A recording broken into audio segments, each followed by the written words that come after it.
Hello, hi everyone. My name is Pauline Paris. I am a coach and I just got recently the ACC exam from the ICF, the International Coaching Federation, and I'm delighted because it was the second attempt. So in this video, I would like to share with you all the tips I put in place to go from the fail, from the first attempt, to the pass, to the second attempt. So maybe I can start with giving you more background on how to apply to this ACC exam. So the ACF, the International Coaching Federation, has three standards: the ACC, the PCC, the MCC. If you are like me at an entry level, you will apply first to the ACC. The requirements are to have 60 hours of education, 10 hours of mentor coaching, and one performance evaluation. If you're like me, you already did the three of them in the school accredited by the ICF. So the theory was done, but after you need to go through 100 hours of coaching delivery. Amongst them, you need to have 75 hours that are paid. You can also deliver coaching at your workplace during your business hours. If so, you can consider the coaching as paid coaching, so it's a good thing to know. Once you gather all those requirements, you go on the ICF website. I will put all the links in the description. And you just log all your information. The ICF will take around 4 weeks. We'll get back to you. And if you are eligible, you can book your exam. 2 ways to go through the exam. To take it, you can either do it at home or go to a Pearson VUE exam center. I personally prefer to go to the Pearson VUE exam center because I didn't want to carry all the logistic and Wi-Fi and mental load weight, and I thought it was very useful to be, in kind of very exam-like conditions with only people around who were in the same boat as me. But you can do it at home as well. In terms of format, what to expect, you have three parts. The first part is 39 minutes for 30 questions. The second part is an optional break, 10 minutes. And the last part is 30 questions again, 39 minutes. If you are going through the exam in a non-English, non-native speaking country for English, you can have additional time. I'm in Hong Kong, so I just got 39 minutes, I think, times 2, if I remember well. And those are the conditions. And to give you a bit more background about the context and the mindset I was in during the first attempt. So when I got the answer from the ICF, I just wanted to rush. And I decided to book the exam for 6 days after I got the email, because it was Chinese New Year around the corner. I got some visits from the family, so I just wanted to tick a box. And I did the exam very quickly in half of the time, because I thought, okay, either I know the answer or I don't know the answer, and that's it. I knew when I was doing the exam that I was going to be on the fence. I had prepared, but not in the right way. So I was highly surprised about not the complexity, more the ambiguity. And I'm going to detail everything. So I had not prepared in the right way. I was highly surprised and I failed. You get your score at the end, so you know the score. So it was just slightly below the passing score. By the way, the score is 600 and you need to have 460 at least. So it's around, I think, 76%. And you will have just a feedback around 3 categories: ethics, definition and boundaries of coaching, competencies, strategies, and tools. And they can tell you if you're below standard, very much below, or if you passed. So in my case, for example, I got the 3 of them below standard, so it was just slightly below. It was not the worst one. So I didn't know exactly where to focus my efforts for the second attempt. But anyhow, let me explain to you what I changed.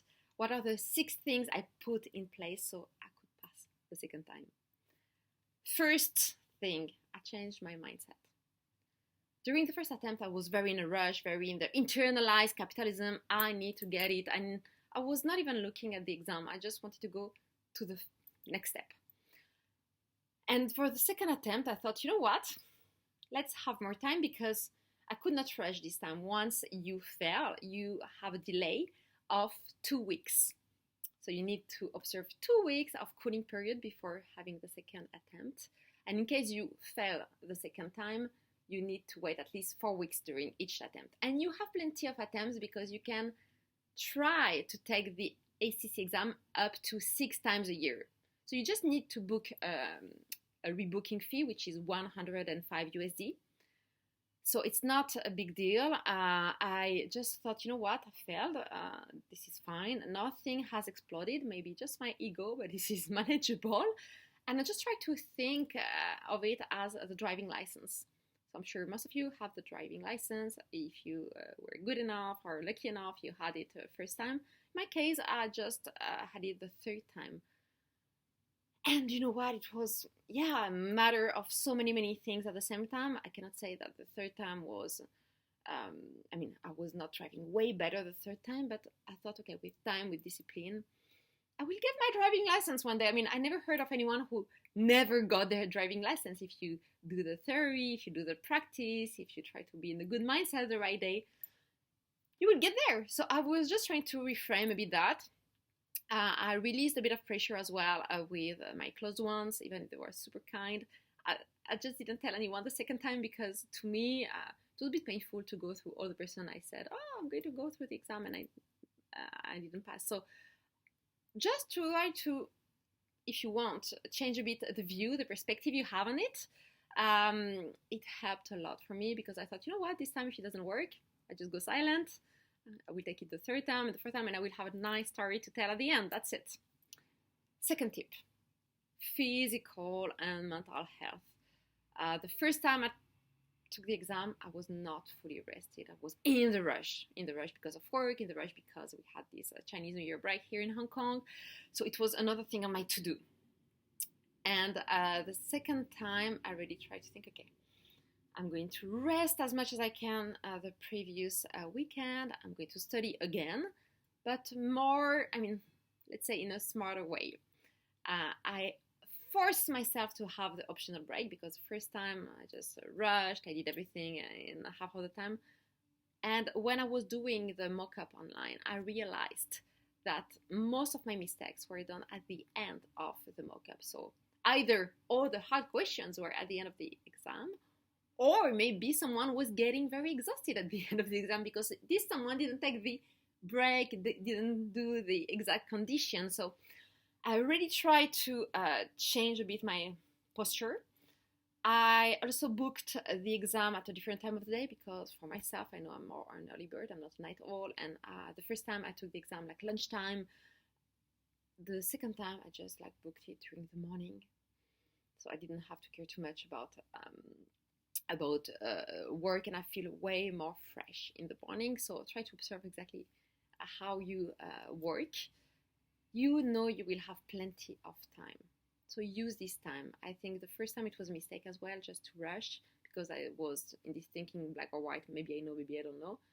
But actually the more I was doing some mock-up online, I realized that sometimes I was changing my mind because I was allowing more space. I was just going a bit slower, breathing, looking around, and I got an insight. So just the exact same thing we explained to the coachee, I was trying to embody.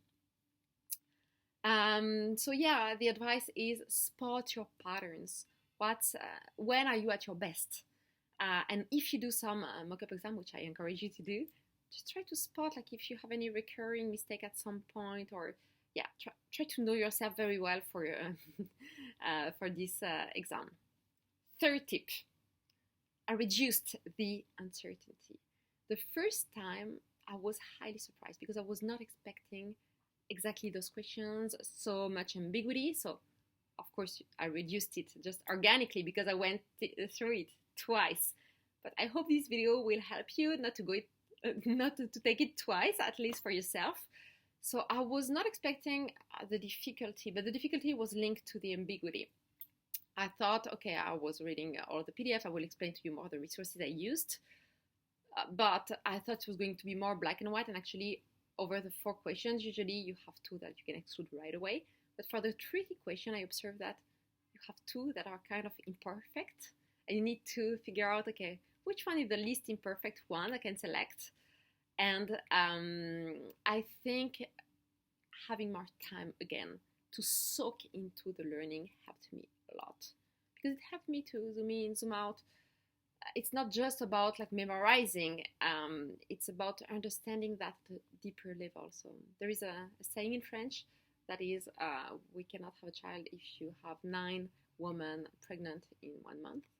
You need 1 woman pregnant during 9 months. So I don't know if it's a saying in several languages, but I try to apply that to this exam.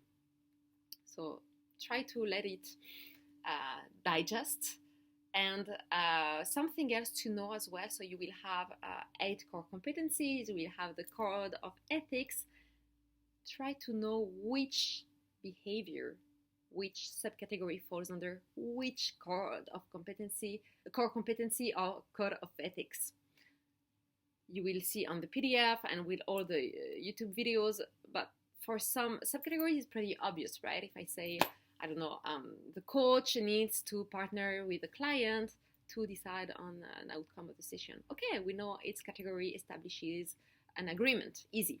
But what if the subcategory is more about asking a pun-ended question, for example, something more tricky that could fall under several categories. So try to know exactly which category, which behavior falls under which category. To work smartly, I listened to a nice advice in one of the YouTube videos. I will list them in the description. So I did something like this. On an E3, you can see like the 8 categories, and I did the same thing for the code of ethics. And I just cut down, like a child, all the possibilities or the behaviors. I was just trying to put the right behavior under the right category. And if I was making the right shot, okay, I was putting that aside. But for all the tricky ones, I tried to redo them once a day until I got them all. So the idea is not only to know all the behaviors to observe, is to know which behavior is linked to which core competency, and same thing for code of ethics.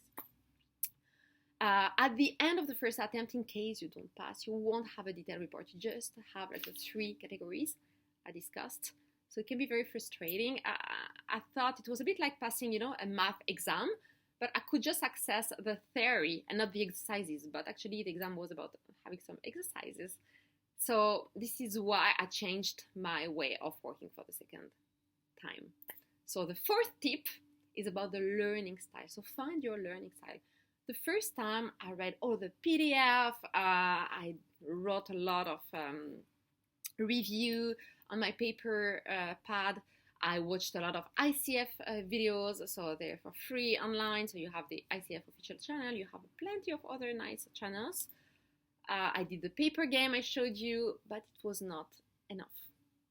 Because I did a lot of free mockups, I used ChatGPT, and I was just passing all of them, right? Like 90, 95%, 100%. And it was not the case during the first real life exam. So what changed during the first attempt to the second attempt is that I paid an online training from Lisa DeHart. I'm going to list it. I don't get any referral for that. But actually, I paid this online training, not for the training. I didn't even check the videos. I think the videos are from her YouTube, so I don't know if it's special videos or if they're all available for free. But what was very useful for this training was the mockup. She has 2 sets of mockup, and after one final exam, so let's say 2.5, because she just reshuffled the first questions, the question from the 2 mockups. And actually, what is key here is that you get a detailed feedback report. That makes all the difference. Because when I did the first mockup with Lisa DeHart, I just got the same score as I had for the real life ACC exam. So this one was more accurate. And I could understand the mechanism. And to me, this was key because depending on your learning style, right? But me, I'm not a theoretical girl. I'm more a doer. So I need to see things in practice and understand in which situation we need to consider this answer and why this one was wrong. So I learned better this way. So even if it was a bit pricey, it was 200 USD. I thought, you know what? It's either my time or my money. And in this situation, I prefer to pay to put all the benefits or the good opportunities on my side. So at least I would have done everything I could. And in case I didn't pass, you access this training for 3 months. So yeah, check your learning styles. I highly encourage you, of course, to read the PDF, of course, to watch the YouTube channels from the ICF. You can go to the chapters you're interested in. I personally liked the chapter in each video that was about what does a good coaching look like, what does bad coaching look like for each core competency. So I could just again digest more of the content. But the mock-up were key, and don't rely on the free mock-up at all.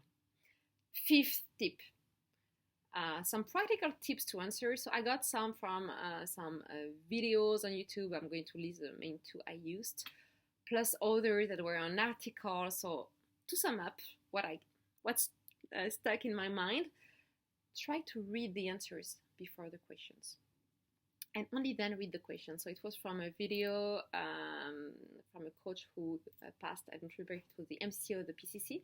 So it was a different story, but even though, I think those videos helped.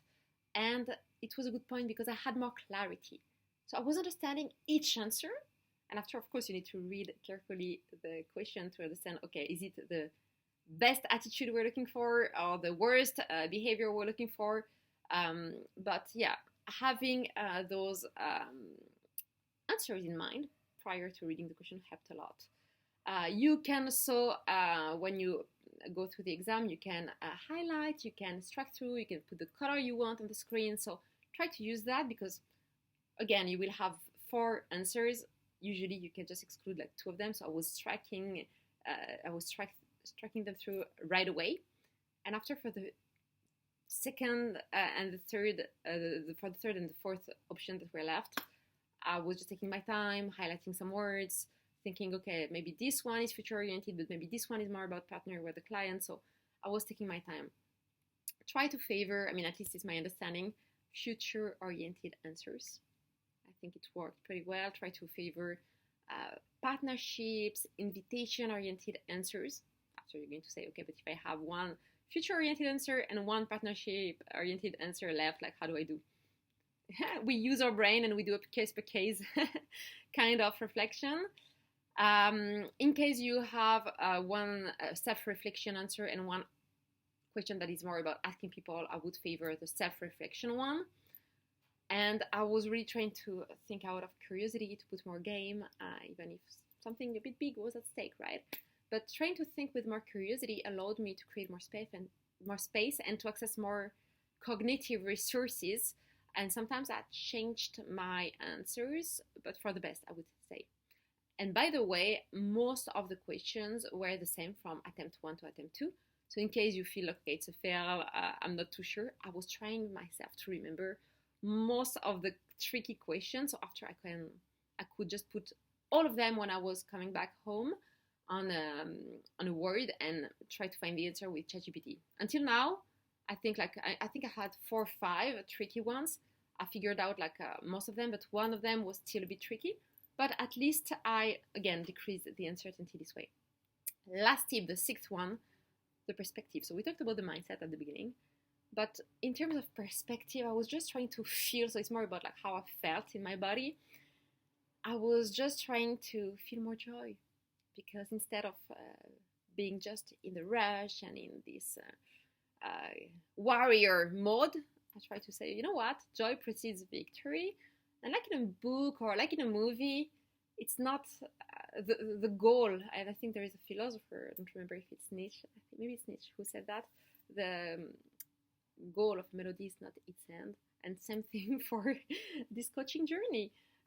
The idea is not just to do and be happy because things are done. But okay, it's a challenge here. I didn't get it. My ego was hurt. What can I do? And by the way, look, I have this opportunity to share with you the knowledge. Maybe, I hope, add some value to your journey. So yeah, try to find a bit of joy, beauty, and peace, and think, okay, maybe it's bad luck or something bad, but actually, who knows, right? Maybe 10 years from this moment, we say, oh, it was actually a lot of luck not to have had this certification the first attempt, or maybe it didn't matter, maybe it was more natural. So relax a bit more. I really, really try to do that and put myself in this mode, and I think it helped.